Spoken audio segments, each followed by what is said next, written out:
So first எனக்கு கிளியராக இருக்கிறது 25,200 ஆல்ரெடி நிஃப்டி ரீச் ஆயிடுச்சு.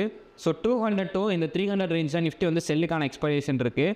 ஸோ இங்கேருந்து ரிவர்சல் கன்ஃபர்மேஷன் கிடச்சுன்னா செல்லுக்கு ஃபோக்கஸ் பண்ணுவோம். நெக்ஸ்ட் எங்களோட ஸ்டூடெண்ட்ஸை பேஸ் பண்ணுற லெவலுக்கு ஸோ அவங்களோட கன்ஃபர்மேஷன் ஒன்று ரிவர்சல் நெக்ஸ்ட்டு ட்ரெண்டோட ஸ்டார்டிங் நியூ ட்ரெண்ட் கிரியேட் ஆகிடுச்சு அப்படின்னா இங்கேருந்து செல்லுக்கு தான் எங்களோட ஃபோக்கஸ் வந்து ஃபுல்லாக இருக்குது.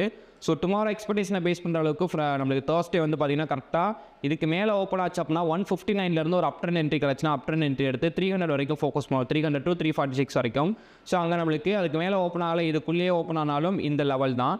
இதுக்கு பிலோ பிரேக் ஆச்சு அப்படின்னா 25,000 வரைக்கும் first down trend entry focus பண்ணுவோம். 96 first target, next 25,000 next second target.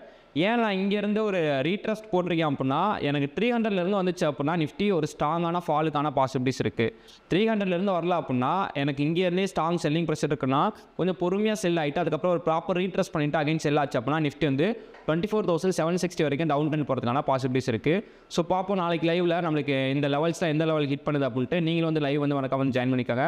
Next இந்த மாதிரி ஸ்டாக் மார்க்கெட் வீடியோ பார்க்கணும்னு நினச்சிங்கன்னா ஸோ மறக்காமல் மைட்ரேஷனாக ஃபாலோ பண்ணிக்கோங்க.